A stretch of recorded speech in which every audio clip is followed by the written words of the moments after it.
Our first speaker is Emily Cantrell, a Seattle native. She's with her fiancé. She was with her fiancé at the Route 91 Harvest Music Festival in Las Vegas on October 1st, 2017, during one of the deadliest mass shootings in U.S. history. A shooter killed 58 people and wounded more than 500 people. Since that time, Cantrell has testified on gun legislation, campaigned for change, and joined 2 nonprofits working to stop shooting in America.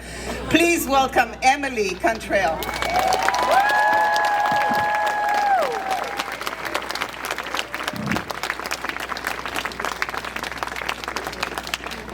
Thank you, Yuri.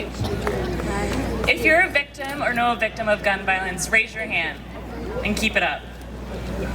Now take a look around you. It should not have to be like this.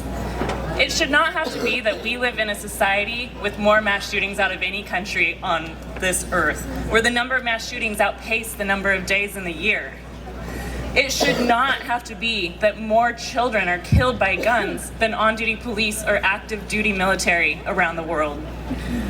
And yet the fact is, nearly 37,000 people die from gun violence each year. Think about that. That's an average of nearly 100 people every single day. And hate crime is at a 16-year high. How does this happen? Clearly, not only should it not have to be like this, it's just wrong for it to be like this. And the painful reality is, nearly every single American will know at least one victim of gun violence in their lifetime. And please hear me when I say this, you do not need a bullet in your body to become a victim of gun violence. I learned that the hard way. A bullet never entered my body on Sunday, October 1st, 2017 in Las Vegas, yet my head and my heart would lead you to believe otherwise. It was at 10:05 p.m. when the life I knew forever changed. The 3-day Route 91 Harvest Festival was wrapping up with headliner Jason Aldean on stage.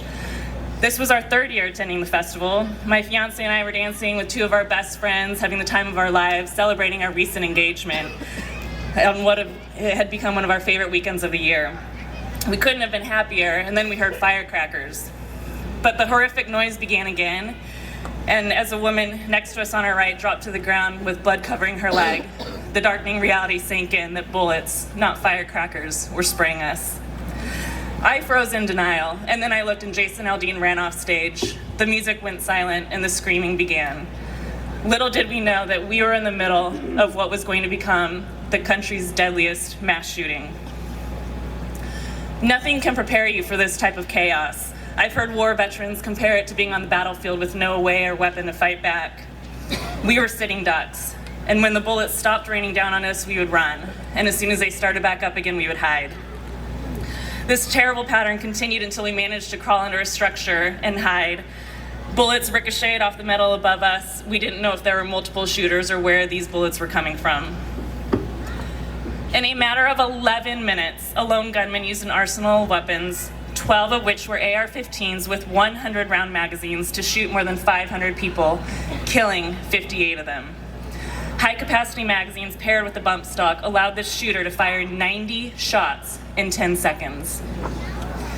It will always be a mystery to me how and why we made it out that night when so many others did not. I'll never remember exactly how I escaped. I remember jumping over barricades, sliding underneath a fence that someone had pulled out of the ground. The 4 of us, we became separated.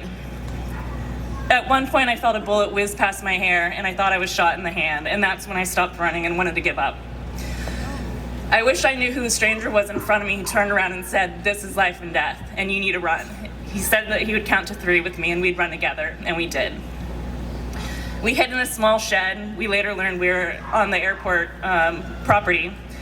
There were a couple of gunshot victims in the shed, and eventually we made our way into an airplane hangar where we spent the next couple of hours. That next morning is when the shock turned into survivor's guilt. Why was I alive and about to be reunited with my friends and family when 58 others would never go home to theirs? There is absolutely no reason that we survived except for it was a sickening game of millimeters. I cried when my physical wounds healed, wondering why I wasn't healing emotionally. I was angry. I was angry that the rest of the world was just moving along while we were left to pick up the pieces, attempting to find a therapist, making up for lost time at work, trying to figure out how to pay for all these unexpected medical bills because doctors can't bill to that code. I knew true healing would not begin until I made an effort to try and prevent the next deadliest mass shooting from happening.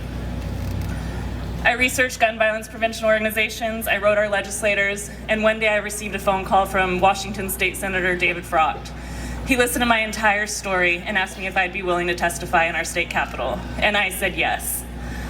During the 2018 legislative session in a state where proposed gun laws had stalled for years, we passed a ban on bump stocks. It was a rare victory.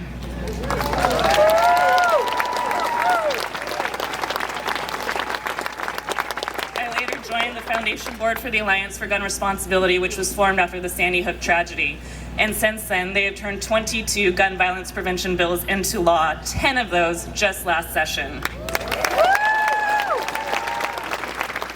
More people are speaking out and our voices are finally being heard. It's now been more than 2 years since that night that forever changed my life and so many others. I deal with anxiety every day, irritability, concentration issues, lack of trust. Every time I enter a room, I look for a place to hide or a way to escape should I need to run. And the truth is, I've discovered I feel safer in foreign countries than I do my own. I deal with invisible wounds that others don't understand. I've lost friends who don't understand why I can't just get over that night. My parents don't talk to me about it because they can't cope with the fact they almost have to bury me. I married my fiancé after Las Vegas, and as of last month, we were divorced because even people who go through trauma together handle it differently. There are no magical cures for invisible wounds. Which brings me back to what I said earlier. You do not need a bullet in your body to become a victim of gun violence. I cannot comprehend how our country has allowed mass shootings or gun violence of any kind to become normal. Thoughts and prayers are not enough, and we must take action. We should not be scared.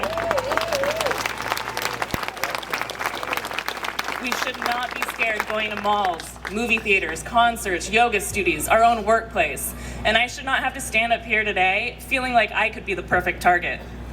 If it were true that the only thing to stop a bad guy with a gun was a good guy with a gun, we'd be the safest country in the world. Gun violence is a public health crisis that deserves a comprehensive public health response. Other countries have mental illness and other countries have access to video games, but our problem here is that guns are so easily accessible. So what do? What if every person here today decided to take action? And what if those of you who are already involved committed to doing one more thing? Because there are 5 things that we can do right now to make a difference. Learn. Find out what gun violence looks like in your community and what groups are doing to stop it. Share. Encourage your friends and family to get involved. Like and share gun violence prevention posts on social media. Act. Get involved with your local efforts. Attend events, make phone calls, write letters, knock on doors. Talk to your legislators about gun violence prevention. And vote. Gun violence prevention laws will only be passed if gun responsibility candidates are in office at every level of government. Vote every time.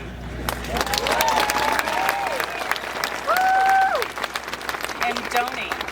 We must constantly work to hold our elected officials accountable. Find a group to support and donate. Empower yourself with these 5 things you can do right now. Let's take action, let's support survivors, let's unite and ensure that we are leaving our children a country that they can be proud of. Let's prevent anyone else from having their own gun violence story to tell. Gun violence is preventable, but it will take more than thoughts and prayers to end our current crisis. It should not have to be like this. Thank you.